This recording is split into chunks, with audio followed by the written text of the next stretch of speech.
Bismillahirrahmanirrahim. Assalamualaikum warahmatullahi wabarakatuh. Selamat pagi, selamat hari Ahad, liburan bagi kita yang libur hari ini. Yang masih tetap bekerja hari Ahad ini, semoga pekerjaannya berkah, menjadi jalan mendapatkan rezeki yang berkah, sehingga setiap langkah, setiap hari, tiada hari tanpa keberkahan. Karena kalau sudah dicabut berkah tuh musibah. Apapun kalau tidak ada berkahnya tidak akan terasa nikmat, tidak akan menenangkan, tidak akan membuat bahagia. Bahkan jika berkah sudah dicabut oleh Gusti Allah, apalah arti yang kita miliki, yang kita rasakan, yang kita lalui selama ini. Jadi semoga kita semua sama-sama orientasinya adalah keberkahan. Kalau orientasinya berkah, setiap kali melakukan apapun tidak perlu penilaian manusia, tidak butuh pujian manusia. Cukup bertekad bagaimana supaya pekerjaan saya baik, dengan cara yang baik, tidak menimbulkan keburukan buat orang lain. Pekerjaan lelah atau tidak, berharap menjadi lillah, menjadi ibadah, dan tidak ada kaitannya dengan respon manusia, respon kawan, respon teman, respon saudara, dan lain sebagainya. Pastikan ayo semuanya berkah oriented, insya Allah. Amin ya rabbal alamin. Saat ini saya lagi jalan pagi di sekitaran danau daerah Batu Licin. Kalau boleh saya zoom tuh, danaunya seperti ini.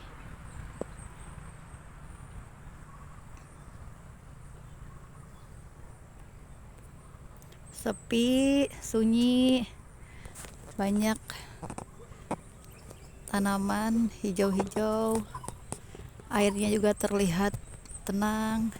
Biasanya setahu saya hari Ahad tuh suka banyak orang-orang pada lari pagi, ada yang bareng temennya, ada yang bareng keluarganya. Hari ini kebetulan sepi, dan hari ini saya bersama suami saya, tetapi suami saya duluan lari ke depan sana. Jadi saya mau menyapa teman-teman yang ada dimanapun, semoga selalu sehat, panjang umur, selalu tetap semangat berbuat baik sekecil apapun yang kita bisa lakukan. Teman-teman, berbicara mengenai berkah, sebenarnya banyak cara yang kita dapatkan. Setiap hari kita bisa meraih keberkahan dengan cara yang kita bisa, dengan cara yang kita mau. Sekalipun keberkahan hanya diperoleh dari bagaimana ketika kita bertutur, berkata baik kepada orang lain, itu pun salah satu bentuk cara mendapatkan keberkahan. Ketika kita punya salah, kita mudah untuk meminta maaf, itu juga cara untuk dapat berkah. Kemudian ketika kita salah, kemudian diingatkan oleh orang lain, menerima nasihat orang lain, menerima saran orang lain dengan baik, dengan hati yang lapang, ini juga salah satu cara dapat berkah. Kemudian bicara mengenai nasihat, Imam Syafi'i mengatakan, kalau ingin menasihati orang lain, pastikan satu, dilakukan dengan berhadapan berdua saja. Kemudian tidak didasari dengan hawa nafsu, tidak didasari dengan kebencian, tidak didasari dengan kabar-kabar buruk dari manapun, sehingga ngasih bumbu supaya kita memberi nasihat tuh campur aduk dengan keburukan, dengan hawa nafsu kita sendiri. Imam Syafi'i mengatakan, nasihatilah aku saat aku sedang sendiri, karena kalau engkau menasihati aku dengan Keadaan sendiri artinya itu benar-benar nasihat.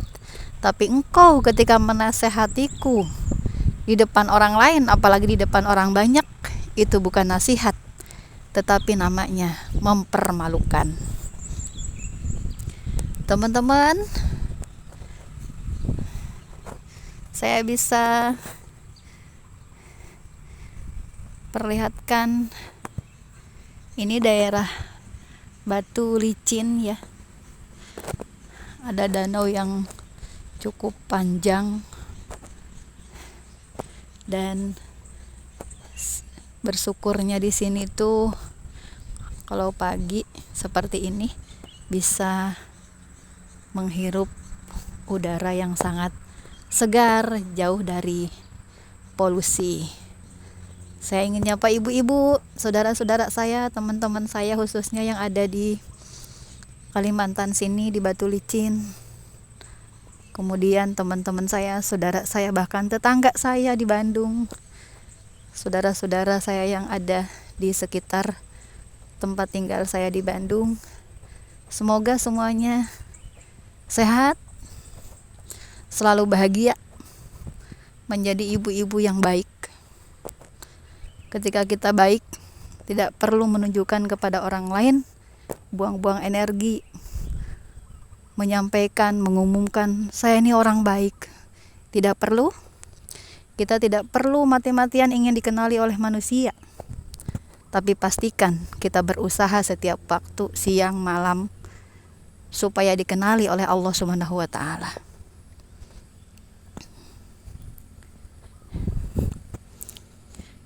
Ketika kita prinsipnya ingin dikenali Allah, ingin dikenali penduduk langit, maka apapun yang kita hadapi, yang kita alami, itu akan menenangkan. Kita akan jauh lebih tenang dibanding orang yang mencari penilaian manusia, marah jika tidak dihargai, kemudian tersinggung ketika dinasehati, karena memang sandarannya adalah manusia, sandarannya pujian manusia, sehingga apapun membuat akal sehat kadang hilang, kemudian bahasa jadi tidak baik. Karena apa? Karena demi secuil pujian, penghargaan manusia.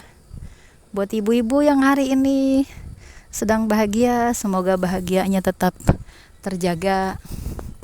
Kemudian buat siapapun saudara-saudara saya, terutama keluarga besar majelis saya yang sedang diberikan ujian, berbahagialah.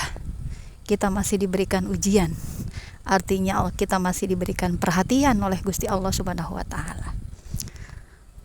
Dengan ujian, idealnya akan membuat kita lebih dewasa, lebih peka, lebih berhati-hati. Itu manfaatnya ujian buat kita sebagai hamba Allah. Karena kita hamba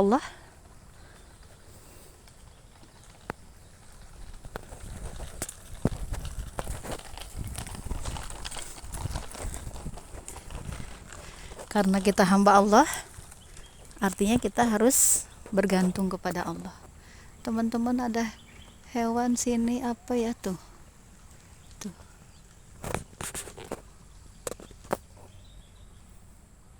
Nah, ada hewan apa ya?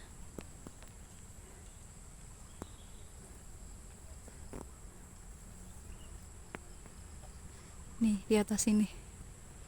Kalau kata orang Sunda mah bajing. Kalau kata orang Kalimantan saya tidak tahu apa namanya.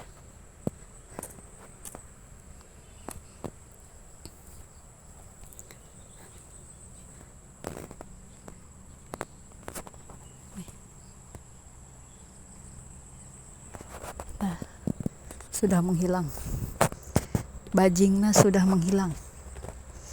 Gitu teman-teman. Kalau semua berangkat dari pikiran yang baik, perasaan yang baik, kita ini punya akal, punya perasaan. Jadi terutama buat ibu-ibu, perasaan dan akal kita dua-duanya harus jalan. Gak boleh hanya menggunakan perasaan saja, karena kita dititipi akal oleh Gusti Allah. Akal dengan perasaan seimbangkan. Kapan kita harus pakai perasaan, kapan kita harus pakai akal. Sehingga sekalipun kita perempuan, perasaan kita sedih, merana, kecewa, merasa paling menderita, ayo pakai akalnya. Satu, misalnya di luar sana pasti banyak yang lebih menderita daripada saya, sehingga diberikan kepedihan saat ini. Ya Allah, terima kasih saya diingatkan, karena banyak saudara-saudara saya di luar sana mungkin ujiannya, kesulitan, kepedihannya jauh lebih berat daripada saya. Begitu caranya menghibur diri. Kemudian saya ingin menyampaikan bahwa ketika ada kesedihan, kepedihan apapun yang menimpa kita, pastikan kita belajar dari kisahnya Nabi Adam. Ketika kesulitan, ketidaknyamanan, ketidaksenangan hadir dalam hidup kita, pastikan tidak pernah menyalahkan orang lain. Ini manusia keren, manusia langka. Ketika ada sesuatu, dia tidak reaktif untuk menyalahkan orang lain, tetapi menenangkan diri, introspeksi diri. Apa salah saya? Apa yang harus dibenahi? Kalaupun ada andil orang lain, mendoakan. Nah, sekarang tuh sudah langka. Ayo menjadi perempuan-perempuan yang stabil. Perempuan yang di dalam lahir batinnya ada stabilizer, seperti handphone apa tuh Bu? Seperti iPhone Bu ya. Nah, kalau handphone saya kan ini bukan iPhone, jadi belum ada stabilizernya, jadi goyang-goyang. Begitu, ibu-ibu semangat, terutama buat mbak-mbak, terutama buat ibu-ibu rumah tangga muda. Percayalah, 5 tahun pertama, 5 tahun kedua rumah tangga, kehidupan kita bersuami istri itu mesti kita diuji. Karena apa? Untuk menguatkan kita, membuat kita lebih kuat, membuat kita belajar lebih mandiri. Jangan pernah berpikir, saya nggak sekolah, saya tidak berpendidikan, saya bisa berbuat apa. Banyak yang bisa kita lakukan. Banyak yang bisa kita lakukan untuk menyibukkan diri supaya tidak fokus dengan kesedihan-kesedihan, sehingga mengurangi rasa syukur kita kepada Allah. Sabar. Yang sering kita bahas tuh sabar, karena memang sabar tuh berat, sulit. Sabar sangat ringan diucapkan. Bahkan sabar ini akrab dengan musibah, akrab dengan ujian, akrab dengan celaan, akrab dengan hinaan, akrab dengan nyinyiran orang lain dan lain sebagainya. Maka harus sabar. Kita harus memilih sabar. Apa yang kita pilih, baik dan buruk, semua ada konsekuensi masing-masing. Maka ketika Allah menyodorkan baik dan buruk, pastikan kita selalu memilih yang baik. Belajar menjadi perempuan yang mandiri, tidak bergantung kepada siapapun, percaya deh, itu akan lebih membuat kita punya harga diri sebagai perempuan, dan tidak membiarkan siapapun menginjak-injak harga diri kita sebagai perempuan. Sebagai seorang istri, tentu wajib taat, hormat, patuh kepada suami. Tetapi saat ketidakadilan, kezoliman secara agama, bahkan itu adalah zolim, maka tidak ada wajib taat di sana. Maka sebagai perempuan harus pandai, harus sering belajar mana kezoliman, mana ketaatan. Kalau kita sedang ada dalam perbuatan zolim seseorang, maka tidak ada kewajiban taat sedikit pun. Selama suami kita baik, menafkahi dengan baik, memberi contoh baik, saya bahkan menegaskan kita perempuan wajib taat kepada para suaminya sebagai tanda bahwa kita taat kepada Allah melalui taat kepada suaminya. Ayo jadi perempuan-perempuan yang mandiri. Apa yang bisa kita lakukan? Sekalipun kita bukan perempuan berpendidikan, itu bukan jaminan kita memperoleh kebahagiaan, ketenangan. Karena ketenangan, kebaikan hanya diperoleh dari akal budi pekerti yang baik. Jadi perempuan yang mandiri, belajar untuk berbisnis. Bisnis itu tidak mesti bisnis besar. Yang penting kita punya kebanggaan menghasilkan sesuatu dengan tangan kecil kita ini. Rupiah demi rupiah bisa kita kumpulkan. Itu justru akan membuat ruh kita lebih aktif, lebih hidup, tidak pasif, tidak statis, berubah terus, bergerak terus. Bergerak itu berkah, percaya deh. Setiap kali kita bergerak berkah, kalau bergeraknya adalah dalam kebaikan. Mau jualan kue, mau jualan kerudung, itu luar biasa. Setiap rupiah yang kita hasilkan sebagai perempuan, apalagi sebagai istri, nilainya adalah sedekah. Agama menegaskan kita perempuan tidak ada kewajiban untuk memberi nafkah, karena kita perempuan dinafkahi. Kenapa Allah begitu adil, begitu memuliakan kita sebagai perempuan? Karena banyak yang harus kita kerjakan sebagai perempuan, sehingga tidak diberikan tugas mencari nafkah. Kita lihat, kita berkaca nih, setiap hari pekerjaan seorang ibu tuh begitu banyak. Dan itu semua sebenarnya kalau bisa kita pandai meresponnya, semua yang kita lakukan dari mulai bangun tidur sampai tidur kembali bisa menjadi ibadah. Bagaimana supaya menjadi ibadah? Harus dilandasi dengan sabar. Sabar. Sekali lagi ibu, sabar tuh berat. Sabar tuh pahit. Tetapi kalau kita sabar, yang Allah janjikan adalah kemanisan, bahkan lebih manis daripada madu sekalipun. Ini buahnya sabar. Tidak ada kesulitan, kesusahan, rasa luka, kecuali Allah akan balas, Allah akan ampunkan dosa-dosa kita. Allah akan angkat derajat martabat kita jika dilalui dengan sabar. Ayo kita belajar sabar nih ibu-ibu, sabar, karena sabar itu berat. Saya sering menyampaikan, pastikan kita tahu mana artinya sabar, mana artinya bodoh. Kita sebagai perempuan harus sabar, tapi tidak boleh bodoh. Supaya kita tidak menjadi perempuan bodoh, maka ayo sama-sama belajar. Dan saya ajak belajar mesti tidak di bangku, tidak selalu di bangku sekolah, selalu di bangku kuliah, sekolah. Yang tertinggi bahkan diperoleh melalui kehidupan kita, menjalani kehidupan hari-hari kita, bagaimana berkeluarga, bagaimana bergaul dengan tetangga, bagaimana berinteraksi dengan sesama. Itu adalah ilmu pendidikan yang bisa kita dapatkan seperti itu. Semangat terus, semangat. Yang hari ini punya nama Allah dalam hatinya, membesarkan nama Allah di dalam jiwanya, maka semua urusan dunia ini, kesulitan, kepahitan, semuanya kecil. Dan pastikan prinsip kita selama kita berada dalam jalannya Allah Subhanahu wa ta'ala. Pastikan kita tidak menjadi perempuan yang jahat. Pastikan kita tidak menjadi manusia yang zolim. Pastikan kita menjadi manusia yang tidak merugikan orang lain. Maka artinya itu kita sedang baik-baik saja.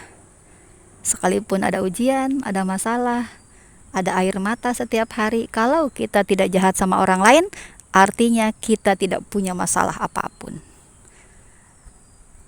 Itu teman-teman yang bisa saya sampaikan hari ini. Semoga bermanfaat. Semoga selalu bahagia, selalu bercita-cita ingin mendapatkan cintanya Allah Subhanahu wa ta'ala. Ayo habiskan cintanya hanya untuk Allah, habiskan rasa takutnya hanya untuk Allah, habiskan rasa malunya hanya kepada Allah, sehingga kita tidak peduli lagi dengan penilaian manusia. Tidak ada yang paling membuat kita menderita, membuat kita paling marah, membuat kita paling kecewa kecuali berharap kepada manusia. Sampai ketemu lagi. Semoga bermanfaat. Wassalamualaikum warahmatullahi wabarakatuh.